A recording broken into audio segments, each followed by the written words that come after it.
Gas prices are hitting $4 a gallon. 13 American service members are dead. And as of today, the House has officially cleared the way for the president's unauthorized war in Iran to continue. That is a heavy way to start the morning, Paige, but it reflects the weight of the record from yesterday. We've moved past a simple border skirmish. This has scaled into a full-blown military campaign, and the House had a chance to tap the brakes and chose to keep the engine running instead. They really did. It was a narrow vote, 219 to 212, on a war powers resolution that would have forced a withdrawal. This was the big showdown between the executive branch's power to wage war and the legislative branch's power of the purse. But when the dust settled, the administration's Operation Epic Fury came out on top. And the purse is feeling incredibly light right now. We're looking at a pending $200 billion funding request for this operation. To put that in perspective, that's more than the entire annual budget for the Department of Education. It's a staggering amount of capital to commit to a conflict that technically hasn't even been authorized by a formal declaration of war. The opposition created a rare bipartisan front. You had Democratic Representative Ro Khanna of California and Republican Representative Thomas Massie of Kentucky co-sponsoring this resolution. You rarely see those two names on the same header, but they both landed on the same conclusion. This conflict is becoming financially and humanly unsustainable. Khanna was particularly vocal about the disconnect between the floor of the House and the average American household. Khanna's speech yesterday was pointed. He moved beyond strategy to focus on the kitchen table. He told the chamber, this body needs to say no to the $200 billion request and vote to end a war that is causing gas to skyrocket. He pointed out that gas is up 34%, hitting that $4 a gallon mark, and he laid the blame squarely on the instability this war has injected into global energy markets. He's connecting the dots between the deployment of 2,000 more soldiers from the 82nd Airborne Division, on top of the 4,500 Marines already there, and the economic pinch people are feeling back home. It's the classic guns versus butter debate, but it's playing out in real time with live ammunition. And the pace of that ammunition use is actually quite shocking when you look at the daily totals. Since this operation launched back on February 28th, U.S. Central Command says they've struck 7,000 targets. That's more than 100 targets a day. The transcript shows we've had over 6,500 combat flights in less than a month. The sheer scale is massive, yet the administration continues to describe this as a limited defensive operation to the public. The human cost is what really quieted the chamber yesterday, though. Republican Representative Mike Rogers of Alabama rose to give a tribute that put a face on these statistics. He was honoring Major John Alex Klinner, an airman from Birmingham, Alabama, who lost his life in the line of duty. Major Klinner was one of 6 airmen who died on March 12th when their KC-135 crashed in western Iraq. He wasn't in the infantry. He was flying refueling missions to keep those 6,000-plus combat flights in the air. He was a mechanical engineering grad from Auburn, a father of 3 young children. Rogers called him a kind, devoted servant leader. It serves as a reminder that even the support roles in this operation carry mortal risks. When Rogers said, "Please join me in honoring the life and service of Major John Alex Klinner," you could feel the weight of the room change. Klinner was a veteran of over 500 combat hours. He knew the risks, but it doesn't make the loss any less of a shock for the Auburn community. It also highlights the messy geography of this war. Klinner's plane went down in western Iraq, but he was supporting the operations against Iran. The geography is spilling over borders, and the mission creep is real. Yet despite 13 deaths and the soaring costs, the House leadership argued that pulling out now would be disastrous. Foreign Affairs Chairman Brian Mast called the resolution a surrender document. His argument is that we have to neutralize the threat from the Iranian missile program now, or face a much larger war later. It's the fight them there so we don't have to fight them here logic.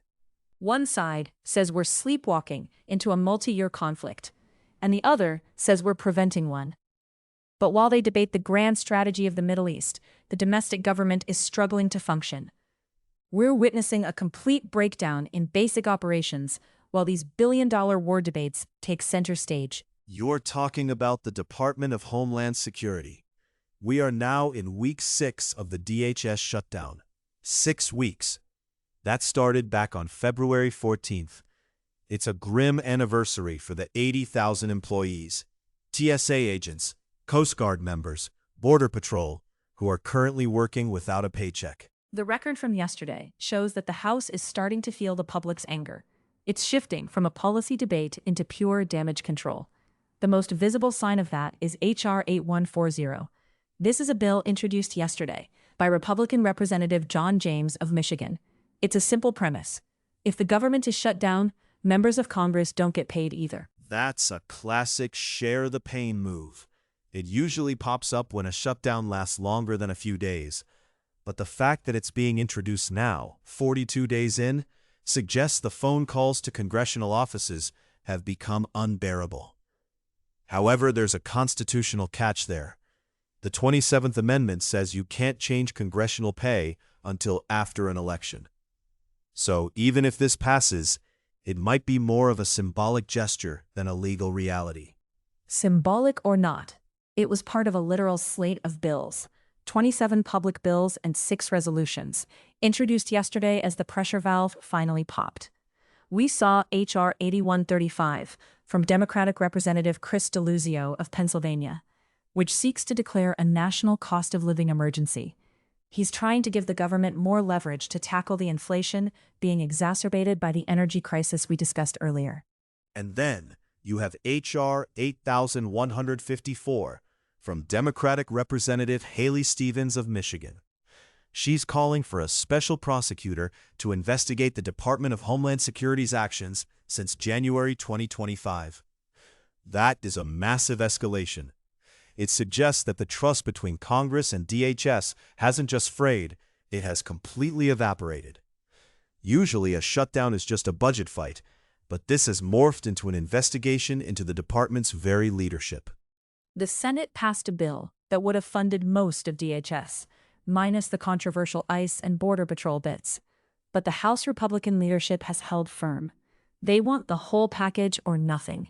This all-or-nothing strategy is leaving thousands of families in financial limbo, while the House spends time on other, more specific grievances. Look at Representative Scott Perry of Pennsylvania. He introduced H.R. 8151 yesterday, which would let airports hire private screening companies instead of using the TSA. Think about the timing there. The TSA is currently working without pay. The lines at the airports are growing, and here's a bill suggesting we just replace the whole system with private contractors. It's a tactical move to use the crisis as a way to push a long-standing ideological goal.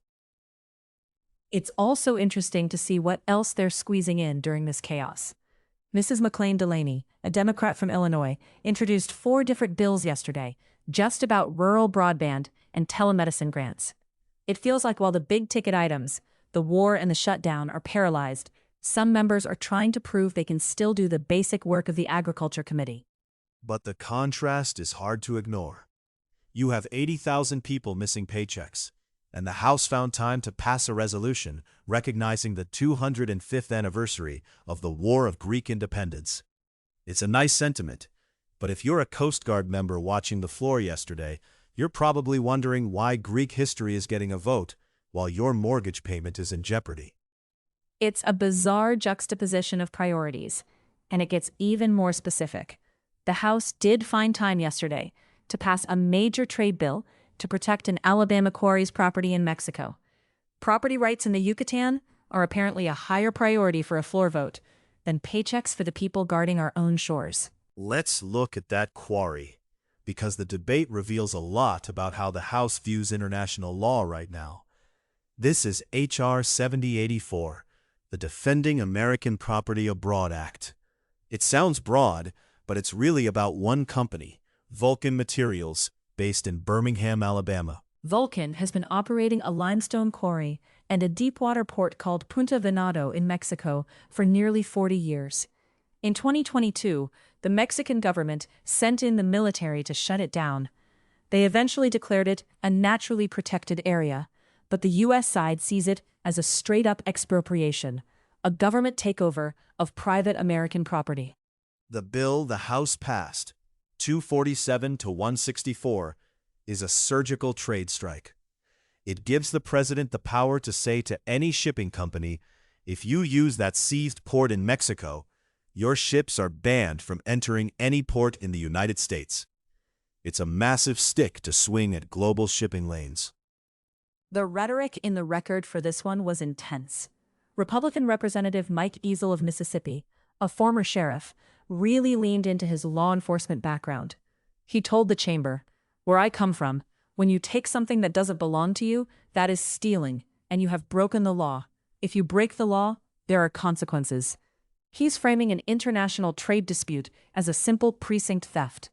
That stealing narrative was the baseline for the whole debate. You had the entire Alabama delegation, Democrats and Republicans, standing together. Democratic Representative Terry Sewell of Alabama was very clear. She's been following this since 2018. She's met with the Mexican president, and she's essentially done with diplomacy. She said it is time for Congress to act. We are doing something. It's a rare moment where you see a whole state delegation lock arms like that. But there was pushback regarding the logistics and the precedent. Representative Rick Larsen, a Democrat from Washington, was the lead opponent. He wasn't defending Mexico. He was sympathetic to Vulcan. But he was looking at the enforcement mechanism. He pointed out that the Coast Guard, the people currently not getting paid, would be the ones tasked with enforcing this new ban. Larsen's point was that the Coast Guard is a $20 billion organization running on a $13 billion budget. He asked why the House is giving them more work when they haven't even provided their paychecks. It's a fair question. How do you enforce a maritime ban with an agency that is currently at its breaking point financially? Representative Chuy Garcia of Illinois also warned about the ripple effects on our broader relationship with Mexico. He argued this bill could bypass the USMCA trade agreement. He was concerned that we're letting one company's property dispute dictate our entire maritime policy. He described the situation as the president being forced to act as a collection agent for a corporation. The Vulcan Defense hinges on the idea of national security and infrastructure. Republican Representative Gary Palmer of Alabama pointed out that this isn't just a pit in the ground. It's the only deepwater port on the Yucatan Peninsula. It supplies the specific limestone needed for roads and bridges all across the U.S. Gulf Coast. In his view, Mexico seizing this isn't just a civil dispute. It's a threat to American infrastructure. Palmer didn't hold back on the language either. He said the Mexican government's action is more like an action by a cartel than it is a trustworthy government. That is incredibly strong language to use against our largest trading partner. It shows how much the relationship has soured, not just over immigration, but over these commercial interests. The bill passed with 83 Democrats joining the Republicans. That tells you that property rights remains a potent bipartisan rallying cry when an American company is shut down by foreign military force. The bill does include off-ramps. If Mexico returns the property or pays Vulcan the $1 billion they're asking for, the sanctions are lifted. It's a leverage tool, plain and simple. The timing is still the most striking part. The House moved with lightning speed to protect a quarry's limestone exports, while the DHS funding bill sits in a drawer. It's a study in priorities. One side of the floor is mourning airmen killed in a war with Iran. The other side is trying to pass no-pay-for-Congress bills to avoid being yelled at by voters. And in the middle, they're all agreeing that Mexico needs to pay back an Alabama rock company. It feels like the House is attempting to solve every problem except the one that's currently keeping 80,000 people from buying groceries. It's that old observation about Congress. They can do anything, but they can't do everything. And they usually choose the thing that makes for the best headline back home. Protecting a local company from a cartel-like government is a much easier sell to a district than a complicated budget compromise on border policy.